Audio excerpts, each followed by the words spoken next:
de nous retrouver pour ce nouveau rendez-vous sur le plateau de Madrier TV en direct depuis les journées des écotechnologies du Technopole de Madrier dans les locaux de l'INSA de Rouen. Yvon Gervaise, bonjour. Que représentent les écotechnologies pour le laboratoire SGS Multilab que vous dirigez ? Bonjour.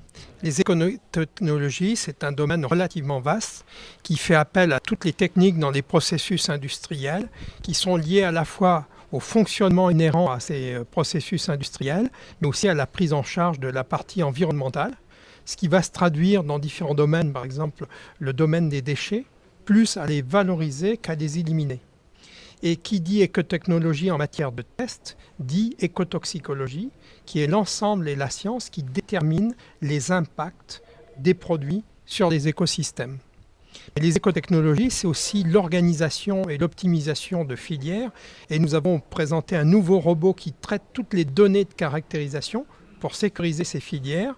Et les écotechnologies, c'est un domaine qui existe, qui s'est développé, qui se développe encore, parce qu'il amène des réponses même en termes économiques. Au lieu d'éliminer un déchet, je vais le valoriser. Donc on est aujourd'hui dans un système contraint économique, environnemental, filière industrielle, et on trouve que l'écotechnologie, ça va être une réponse concrète en termes financiers, en termes techniques, en termes scientifiques, à mieux appréhender les phénomènes, à mieux les intégrer dans le fonctionnement, à mieux s'en accaparer pour déterminer ces filières. Et le laboratoire va venir faire un ensemble de tests, conclure, pour qu'il y ait à la fois le respect de valeurs d'usage. Donc par exemple, à partir d'un déchet, on va obtenir de l'énergie, c'est la valorisation énergétique. À partir d'un déchet, on va valoriser la matière. Au lieu de l'éliminer, on va la recycler, la réutiliser. Mais tout ça passe par des critères qui sont fondamentaux au niveau technique, au niveau des composants majeurs, mais au niveau des composants mineurs qui peuvent être source de pollution, qui peuvent être des inhibiteurs par rapport au recyclage. Et aujourd'hui, c'est un ensemble, si on prend l'industrie cimentière, mais l'industrie cimentière a besoin d'énergie. Bien là, par exemple, on va faire la valorisation énergétique des déchets. Donc on trouve une solution, au lieu de les mettre dans des déposantes, au contraire, de les valoriser. Et en fait, ils font partie de la valeur ajoutée de l'élaboration, par exemple, du ciment. Donc c'est très important. Dans la valorisation matière, vous voyez, j'ai mon iPhone, tout ce processus électrique, des équipements électriques. Et bien là, on va faire de la valorisation matière à partir de métaux précieux. Par exemple, le néodyme qu'on a dans les aimants de nos téléphones, ben, on va le recycler parce qu'un iPhone aujourd'hui, c'est une obsolescence rapide. Et on intègre ce cycle de la matière, du berceau à la tombe, mais avec cette nouvelle étape qui à la fois répond, disons, à des impératifs écologiques, répond à des impératifs de recyclage, donc des impératifs voire économiques, mais aussi de disponibilité au niveau de la planète. Et par exemple pour des terres rares, pour des métaux rares, il en est même pour des ressources énergétiques en général. Et en fait, les écotechnologies viennent donner un modèle de développement pérenne, mais qui s'inscrit aussi dans le fonctionnement d'un modèle économique, dans le fonctionnement d'un modèle technique, dans le fonctionnement d'un modèle environnemental. Est-ce que c'est cela qu'on appelle l'économie circulaire ? C'est tout à fait ça, l'économie circulaire de plus en plus importante, comme on parle d'économie de la fonctionnalité. L'économie circulaire, c'est de créer, voire des écosystèmes où on va avoir les déchets d'une usine vont servir par exemple comme source d'énergie pour l'usine voisine. C'est tout à fait l'économie circulaire. Et nous qui faisons parler la matière, on va éclairer, caractériser des produits pour effectivement mieux les valoriser d'un point de vue, comme on l'a dit, valeur d'usage, d'un point de vue environnemental, voire d'un point de vue aussi écotoxicologique. Et c'est ça qui est la valeur ajoutée. Donc si j'ai bien compris, quand on vous apporte une matière, un déchet à recycler, vous analysez ce qu'il y a dans cette matière pour déterminer ce que l'on peut en faire de mieux finalement. Soit la brûler ou soit la retraiter pour en faire autre chose. Tout à fait. On va en fait en mesurer par exemple une boule de station d'épuration, ça peut servir à faire un engrais. Mais ça peut servir aussi à fabriquer du ciment dans certaines conditions. Ou par exemple, quand on parle de sédimatériaux, là on va creuser le chenal de la Seine, on va se poser des questions. Tout ce qu'on a creusé, ces volumes, qu'est-ce qu'on en fait ? Eh bien là, il faut l'appréhender au niveau technique, au niveau scientifique, pour avoir les filières et construire des filières les plus pérennes, mais aussi les plus sûres et les plus valorisantes. Et ça, c'est très très important. Et en prenant de multiples impératifs, et je voudrais insister aujourd'hui sur l'innovation qu'on a montrée au cours de la conférence qu'on a faite, s'appelle Wise Valorization Manager. En fait, c'est une automatisation des processus intellectuels. Parce que, vous le savez, derrière une analyse, vous avez énormément de volume de données, et d'analyses multiparamétriques. Il faut pouvoir les interpréter. Et le robot, en fait, la valorisation que nous avons fait, c'est en fait un système d'intelligence artificielle qui valorise en fait toutes les données issues du laboratoire. Donc nos efforts ont porté sur 2 axes. Développer des nouvelles méthodes multiparamètres d'analyse, c'est-à-dire aujourd'hui nous avons des analyses qui font en une opération ce qu'on faisait avant en 12 séquences de méthodes analytiques, c'est la première chose. Et la deuxième chose, on a mis autour de la table à la fois des spécialistes, des ingénieurs, notamment de l'INSA, de cette école en mathématiques appliquées, des chimistes, des écotoxicologues. Et à l'intérieur du laboratoire EGS Multilab, on a fait un projet collaboratif qui a aujourd'hui un résultat, et un résultat très étonnant, qui est un résultat disons, qui amène une valeur ajoutée à nos clients, qui directement derrière un nombre très important de données, on pourrait parler de big data, va donner la conclusion, c'est-à-dire la donnée finale d'usage pour nos clients de façon très réactive, de façon pertinente d'un point de vue technique, d'un point de vue réglementaire. Vous savez que la réglementation encadre tout ce qui est l'environnement, tout ce qui est la sécurité, tout ce qui est aussi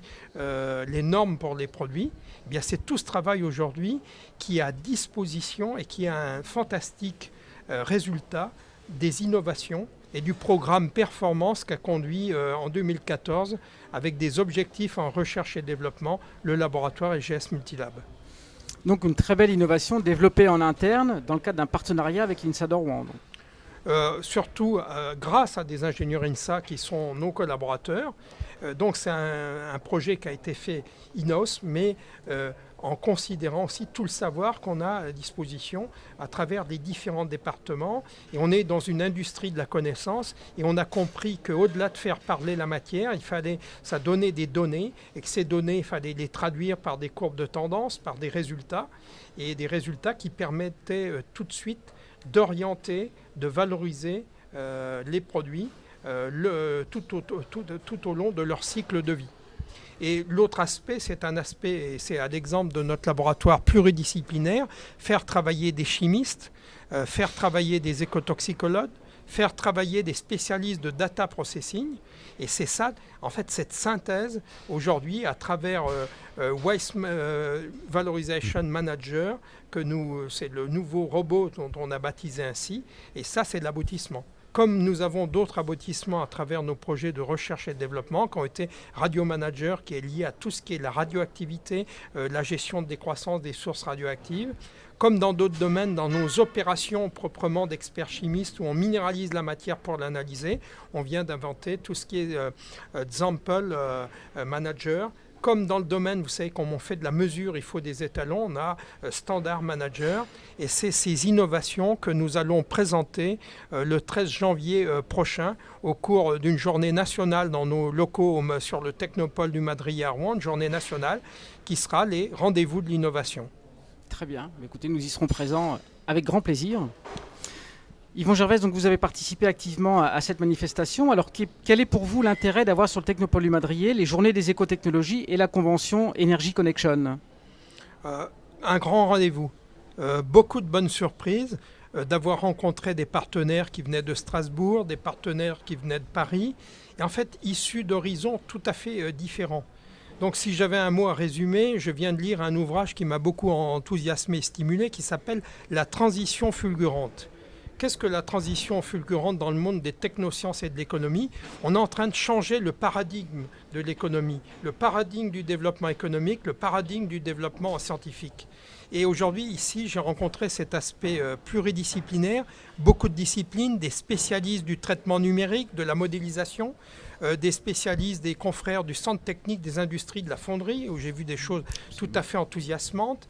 J'ai vu aussi des spécialistes dans des process de recherche et développement, des sociétés comme Alma, qui sont pour le crédit impôt recherche. Et je rappelle que EGS Multilab est très concerné, puisque nous sommes agréés ministère de la Recherche pour le crédit impôt recherche. Eh bien, c'est tout ce bouillonnement de culture. Nous avons d'excellentes discussions, par exemple, sur les peintures isolantes. Je ne rentrerai pas dans les détails techniques, mais on a eu des conversations sur les types d'additifs et de formulations. Ce qui m'a beaucoup frappé autour de ce thème aujourd'hui des écotechnologies et de l'énergie, ça réunit des horizons très différents et c'est à l'interface de disciplines, à l'interface de secteurs économiques que se situe l'avenir.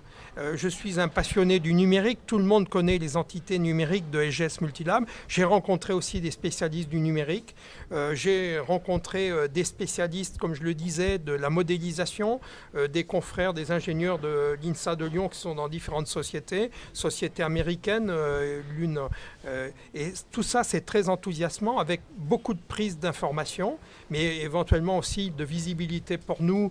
On est venu ici montrer nos innovations et je pense que c'est très stimulant. Mon équipe y a participé et j'en suis très très heureux parce que il y avait parmi eux des ingénieurs INSA. Ils intervenaient d'ailleurs deux dans la conférence que nous avons donnée tout à l'heure et je pense que pour eux aussi on a ici un très grand stimuli. Demain matin on aura le cœur à l'ouvrage lorsqu'on retournera au laboratoire. Un très beau témoignage, Yvon Gervaise, et qui ne peut qu'inciter davantage d'entreprises à venir participer aux prochaines éditions de ces journées. Donc. Tout à fait. Nous en sommes convaincus et je crois que c'était la première édition d'Énergie Connexion 2014 et dans le cadre d'avoir couplé avec le Journée d'écotechnologie. Bravo, parce que ça a été un succès. Et pour nous, je peux vous témoigner, ça a été vraiment quelque chose d'important. C'est en fait une étape aujourd'hui pour nous. Ça prépare aussi notre journée du 13 janvier prochain. Mais on ne peut que remercier et féliciter les organisateurs. Mes collaborateurs sont avec moi pour vous affirmer avec beaucoup de conviction l'utilité, la perspective, la fenêtre que ça ouvre pour l'avenir. Merci encore. Merci à vous, Yvon Gervaise.